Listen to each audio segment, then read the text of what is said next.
Hey guys, Matt here. I'm here with Dahlia. We're wanted to take the time to talk to you about Coast Guard dock boards, but we kicked Andrew and Jared out for this one.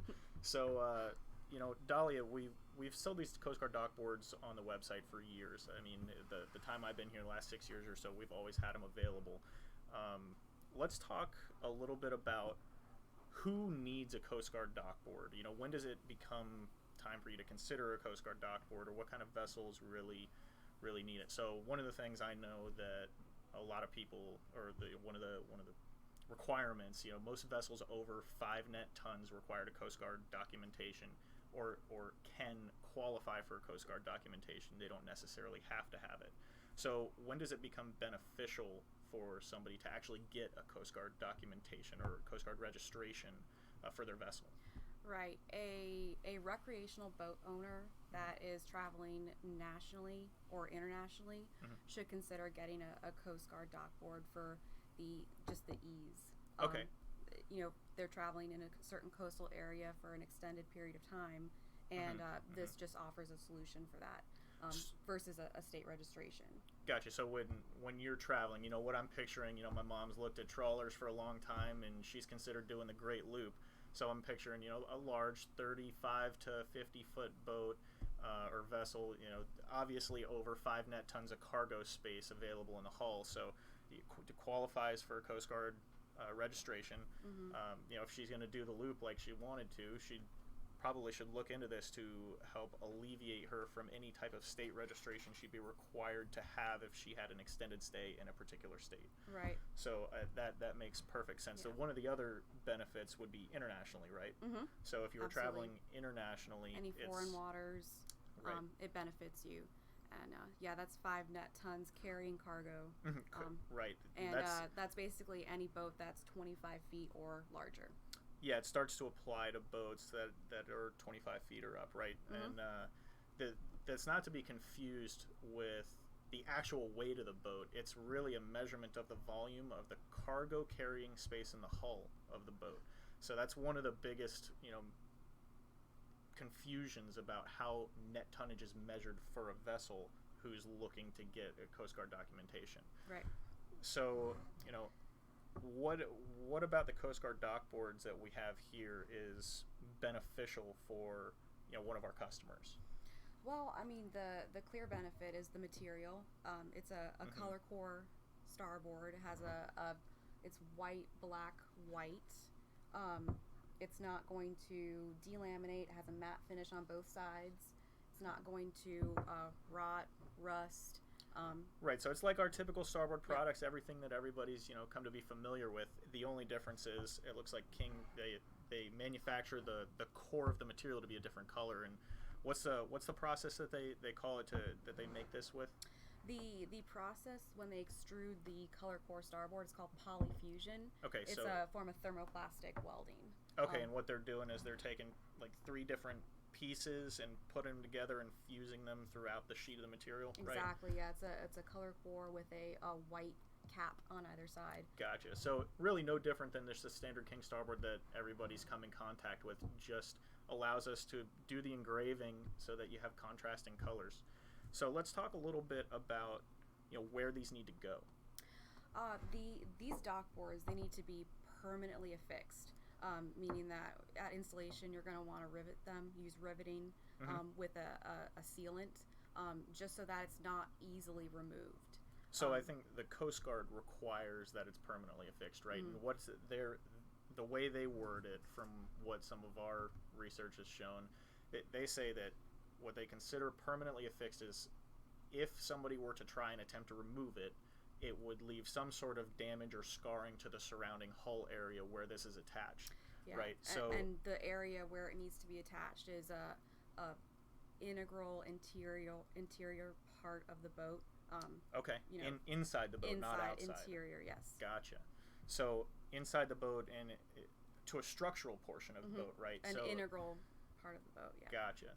The other thing that I wanted to touch on a little bit there is, one of the benefits to the King starboard ones that we offer is that, you don't have to paint on numbers. It's a little bit quicker installation. the reason why we specifically say rivets, though, rivets are a little bit more difficult to remove than, say, screws or like through bolting, using a lock nut and a machine screw, something along those lines. So rivets and adhesive, the purpose of the adhesive behind the dock board would really show that if you remove something, there's something left over, or you've got scratches in the hull from trying to scrape off the adhesive. Maybe you have to cut it, or to remove it.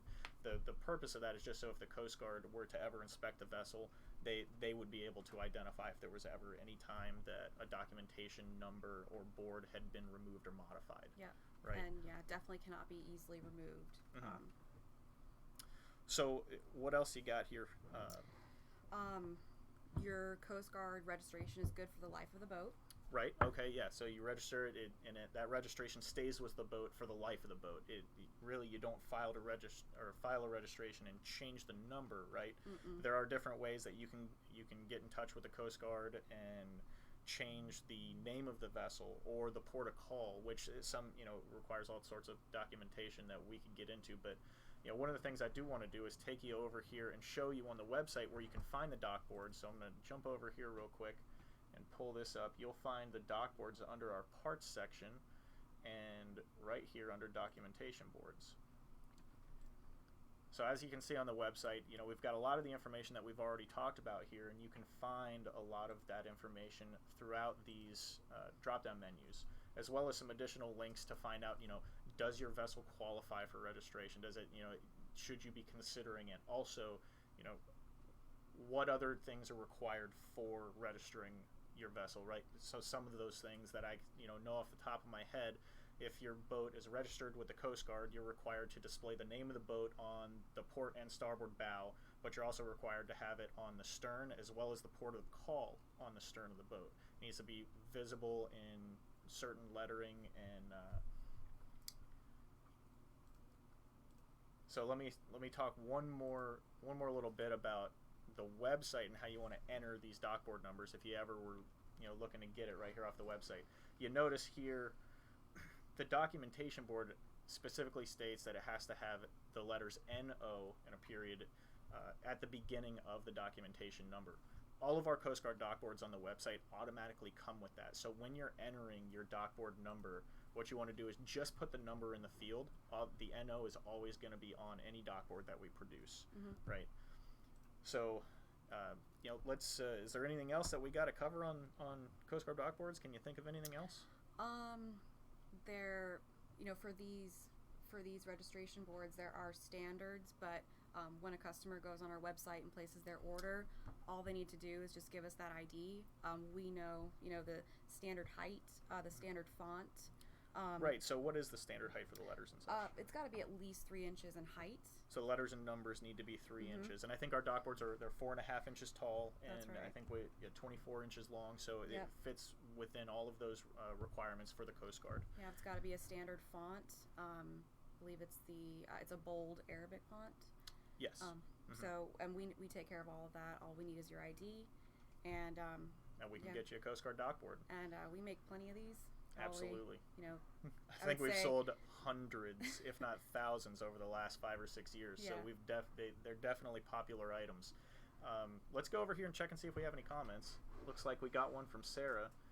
Can the board go anywhere? Do you have photo examples of where to affix it? Great question. Yeah. So,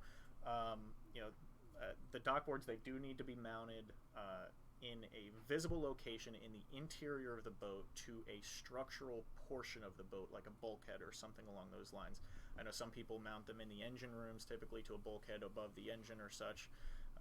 The biggest thing to remember when you're mounting them is that you do have to use permanent fasteners, which I would consider rivets to be the most permanent form of fastener, as well as using the adhesive, so that if anybody were to attempt to remove it, or if the Coast Guard were to inspect it, they can see that this is 100% permanent, and if it were to be removed, then you would see witness marks from somebody trying to do that. Right. As far as photos and such, we have received some good reviews from some of our customers showing some of their permanently mounted dock boards. Here's a perfect example of it mounted to a structural bulkhead directly over. It looks like the generator in the bilge of their boat. So really nicely mounted there. But yeah, if there's let's see, we got one more. Are there any past customer photos? I think we just touched on that a little bit. Can you get these type of boards for displaying other text, like a display panel on a door, for example? Absolutely. Yeah, absolutely. So great question. Yeah.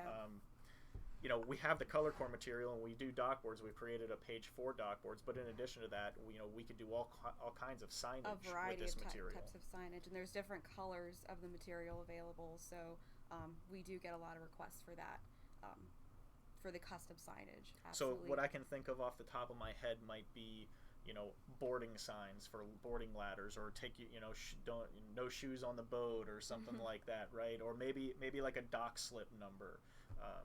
Those are other things that we use the ColorCore material for. But it looks like that's all the questions that we got here. If there's something that you didn't hear us say, or something you might have any questions on, definitely leave your questions in the comments here. We'd love to get back to you. And other than that, thanks for watching, and have a great day. Thank you.